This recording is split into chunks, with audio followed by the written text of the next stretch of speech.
Naramdaman mo na ba na parang nakikipaglaban ka sa isang bagay na hindi nakikita pagkagising mo?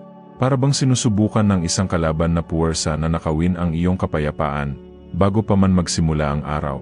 Ang pakiramdam na ito ay hindi lamang pagod o negatibong pag-iisip. Ito ay madalas na salamin ng isang espiritual na labanan na nangyayari sa hindi nakikita. Alam ng kaaway na kapag nagising ka na may pananampalataya, ang iyong liwanag ay nakakagambala sa kadiliman. At iyan ang dahilan kung bakit sinusubukan niya, sa madaling araw, na maglunsad ng mga pana ng pagkabalisa, takot, panghihina ng loob at pagkagambala. Ngunit mayroong isang paraan upang protektahan ang iyong sarili bago ka bumangon sa kama.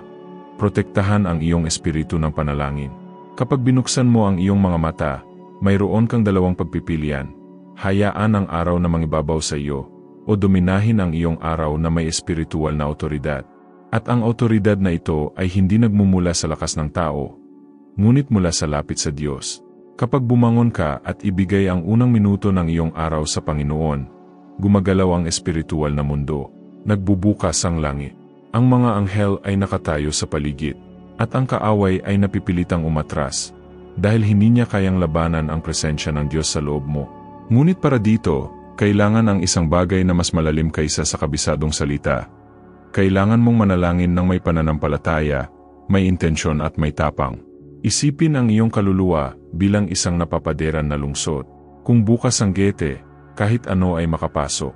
Ngunit kung palakasin mo ang iyong mga pader sa pamamagitan ng panalangin, pagbabantay, at pagtitiwala sa banal na espiritu, may iwasan mo ang kaaway.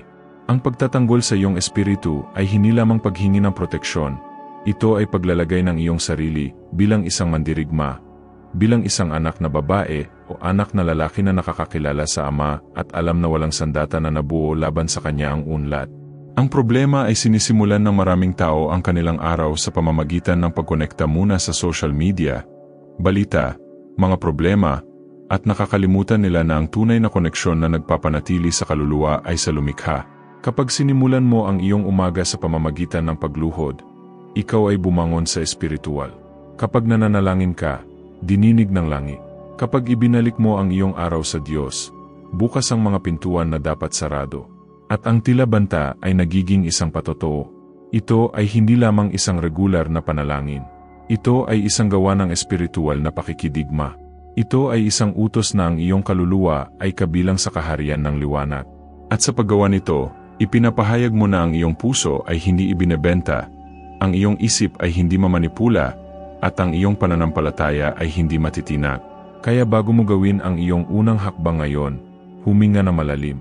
Ilagay ang iyong kamay sa iyong puso, at sabihin, Panginoon, protektahan mo ang aking espiritu. Naway walang palaso ng kaaway ang makaabot sa akin. Naway mawala ang kapangyarihan ng bawat salungat na salita. Naway ang iyong presensya ay mauna sa akin. Dahil kapag nauna ang Diyos, naliligaw ang kaaway. Kung ang mensaheng ito ay nakipag-usa sa iyo sa anumang paraan, kung sa anumang oras sa panalangin ito nadama mo ang iyong puso na naantig o lumakas, huwag itong baliwalain. Ito ay ang banal na espiritu na gumising ng isang bagay sa iyo. Kaya, mag-subscribe sa channel ngayon, i-activate ang bell para hindi ka makaligtaan ng anumang mga panalangin. Iwanan ang iyong like bilang tanda ng pananampalataya.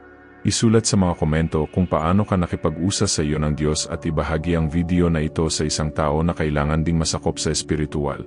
Maraming beses, ang simpleng pagbabahagi ay maaring maging tulong na tahimik na hinihiling ng isang tao.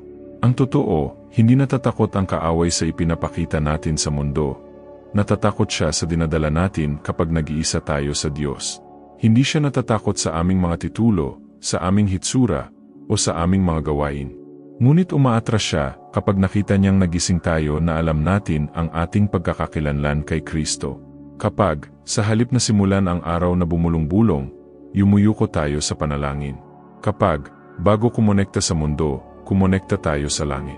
Kapag, kahit na tayo ay pagod, itinataas natin ang ating mga kamay at ipinapahayag. Kahit na sabihin ng lahat na hindi, nagtitiwala ako sa iyo, Panginoon. Sa lihim na lugar na ito ng umaga, sa tahimik na silid, sa wasak na puso, ang langit ay sumasago. Dito nagaganap ang tunay na espiritual na armoring. Hindi ito magi. Ito ay hindi isang formula. Ito ay komunyon. Ito ay pagsuko. Ito ay tunay na pananampalataya. Ang panalangin sa umaga ay hindi isang ritual. Ito ay espiritual na kaligtasan. Ito ay kung saan ang iyong isip ay protektado mula sa mga saloobin ng pagkatalo. Ang iyong mga damdamin ay binabantayan laban sa pagkakasala. At ang iyong espiritu ay nabakuran laban sa masasamang pag-atake. Ang bawat pangungusap na binibigkas sa panalangin sa umaga ay parang isang ladrilyo na inilalagay sa isang espiritual na kuta sa paligid mo. Habang nagdarasal ka, lalo itong nagiging matatag. Kung mas pare-pareho ka, mas lumalakas ka. At ang pagsanggalang sa espiritu ay nangangahulugan din ng paghingi ng kaunawaan. Dahil ang kaaway ay hindi palaging umaatake sa pamamagitan ng pagsigaw. Madalas siyang bumubulong, nagkukunwari bilang magagandang ideya, kaaya-ayang payo, at tila tamang landas. Pinaglalaruan niya ang iyong mga insecurities, sinusubukang lituhin ang iyong mga damdamin, at naghahasik ng tahimik na pagdududa. Sa makatuwid, huwag lamang humingi ng proteksyon sa Panginoon, kundi para sa espiritual na pangitain. Karunungan upang makilala ang pagkakaiba sa pagitan ng kung ano ang isang pagpapala at kung ano ang isang bitag. Tandaan, hindi lahat ng bukas na pinto ay binuksan ng Diyos, at hindi lahat ng katahimikan ay kawalan. Kung minsan, ito ay proteksyon na nagkukunwaring naghihintay. Ang panalangin sa umaga ay ang lugar din kung saan inihahayag ng Diyos ang mga direksyon. Kung saan siya ay nagsasalita ng malinaw at, minsan, tahimik sa iyong espiritu. Ang tila kaguluhan sa inyo ay maaring bahagi lamang ng banal na paghahanda. Ang kaguluhan ngayon ay maaring simula ng patotoo bukas. Ngunit upang maunawaan ito, kinakailangan na maging espiritual na nakahanay. Sa pagsuko niya ginagabayan. Ito ay sa pakikipag-isa na kanyang binibigyang kapangyarihan. At ito ay sa panalangin na ibinuhos niya ang espiritual na mga sandata na kailangan mo upang harapin ang araw ng may tapang, pananampalataya, at karunungan. Walang luhang pumapatak habang nagdarasal ay walang kabuluhan. Walang taos pusong pagiyak ang hindi napapansin sa mata ng Diyos. Siguro araw-araw kang gumising na may mabigat na puso, dala ang takot sa maaring mangyari, sa mga balita, sa mga bayarin, sa mga salungatan. Ngunit ngayon, tinatawag ka ng Diyos na gawin ang mga bagay sa ibang paraan. Upang simulan ang araw na may lakas ng loob. Upang gawing isang larangan ng kapayapaan ang iyong tahanan. Upang ang iyong panalangin ay maging isang hindi magagapi na sandata. Hindi dahil sa ikaw ay malakas, ngunit dahil ang isa na umalalay sa iyo ay hindi magagapi. At kasama mo siya, sa bawat hakbang, sa bawat taghinga. Kaya manalangin, makipag-usap sa Ama. Sabihin sa Kanya kung ano ang nag-alis ng iyong kapayapaan. Pagsuko, magtiwala, teka, dahil kung ano ang nagmumula sa Diyos ay nagdudulot ng katiwasayan, at kung ano ang nagmumula sa kaaway ay nawawalan ng lakas kapag nakatagpo ito ng pusong pinoprotektahan ng pananampalataya. Kung pinalakas na mensaheng ito ang iyong kaluluwa, mag-subscribe sa channel, iwanan ang iyong gusto, isulat sa mga komento kung paano ka kumonekta sa Diyos sa umaga at ibahagi ang video na ito sa isang taong nangangailangan ng panalangin ito ngayon. Ang pinakadakilang tagumpay para sa mga nagdarasal ay hindi magkaroon ng buhay na walang pakikibaka. Ngunit malaman na walang pakikibaka ang haharapin ng mag-isa. Kapag pinili mong simulan ang iyong araw sa panalangin, hindi ka lang humihingi ng tulong, kinikilala mo na kailangan mo ang Diyos. At ito, sa espiritual na mundo, ay nagdadala ng napakalaking biga. Ang langit ay kumikilos kapag ang isang mapagpakumbabang puso ay yumukod sa harapan ng Ama. Dahil sa kababaang loob na tayo ay nakakatagpo ng lakas, at sa pagtitiwala na tutuklasan natin ang tunay na kalayaan. Baka walang nakakakita sa kaharap mo sa loob. Siguro ang mga laban ay nakatago sa likod ng iyong ngiti. Ngunit nakikita ng Diyos.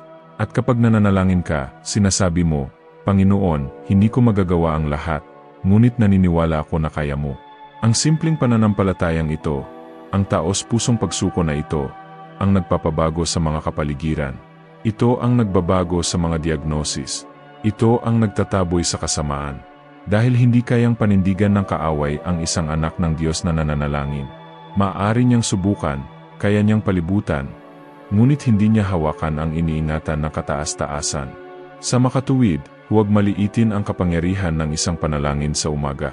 Huwag isipin na dahil ito ay isang bagay na ginagawa mo araw-araw, ito ay nawalan ng kapangyarihan.